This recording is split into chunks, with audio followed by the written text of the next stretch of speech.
Hello everybody, welcome to MJS Movies. Today I'll be acting the 2001 film Jurassic Park III, directed by Joe Johnston. In this movie, we open up with a boy and his basically stepfather parasailing over Isla Sorna, or Site B for InGen as it's otherwise known. When something, or perhaps someone, cuts their parasailing line, they go floating adrift over the island, only to disappear. We then smash cut to Dr. Alan Grant, who is struggling in a post-Jurassic world, post-Jurassic Park life, because everybody he runs into either wants to know about the Jurassic Park incident or the San Diego incident, for which he was not a part of. He visits Ellie Sattler, who's now living in what I can only describe as domestic bliss. She has a child and a husband, and she is now living in a quiet home. After visiting her, Alan Grant goes to a dig site where he conferences, let's say, with his partner, with his assistant Billy. They are approached by a seemingly wealthy couple, Amanda and Paul Kirby, who ask if he could guide them over the island. I don't think it's Isla Sorna though. I think the pretense is Isla Nublar. While flying over the island, the couple force a landing or have their crew land the plane while knocking Alan Grant out. Alan Grant awakes to find himself on Isla Sorna. It turns out the couple did not want to just go sightseeing and see some dinosaurs. They, in fact, are attempting to rescue their son, Eric, the boy who went missing earlier on. They brought with them a pair of mercenaries who quickly fall prey to the dinosaurs on the island. The four of them then set off to find safety and perhaps Eric.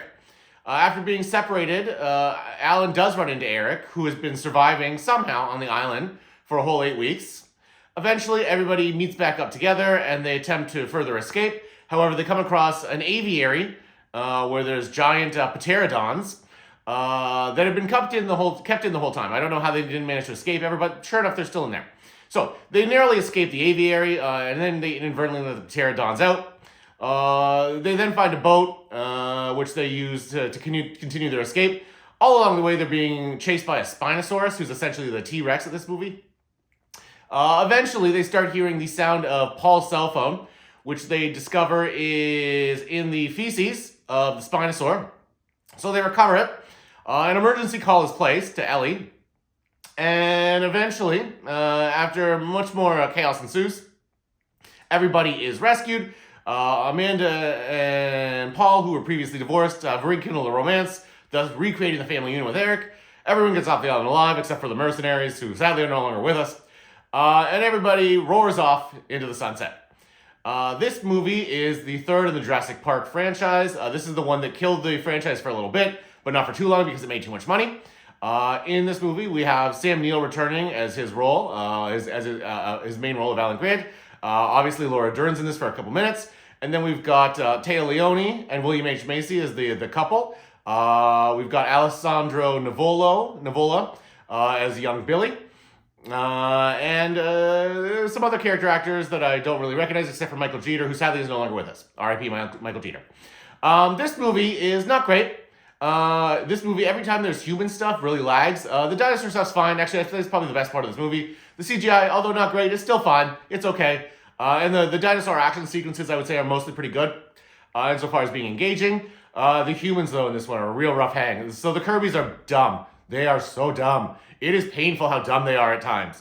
And I think that's what's really lacking from this one. I think that whatever executives greenlit this movie said, what if we just rushed this out and got some CGI dinosaurs and it made money? And sure enough, it did. So they were ultimately vindicated. Nobody else really returned, not even John Williams. So although there are some elements of the original score, there isn't a John Williams score attached to this one. One thing that this movie does well, and I wish more movies did this, is that even though it's not great, even though it's a crummy sequel, it's mercifully short. It's out in a little over 90 minutes, and that is something that most movies, even good movies, don't really seem to understand, that if you edit yourself down to a tight 90 minutes, everyone is going to be much happier for it. So, I would say between yay, nay, and in between, this one for me is probably a nay. If you're a big Jurassic Park fan, if you want to stay up to date with the franchise, you might want to watch this. You could just watch the dinosaur sequences. You really don't need to watch the human sequences so much. Yeah, I don't know, but maybe maybe you're a divorce lawyer, in which case this couple getting back together in the film does not bode well for your business. In which case, this one might be a nay for you.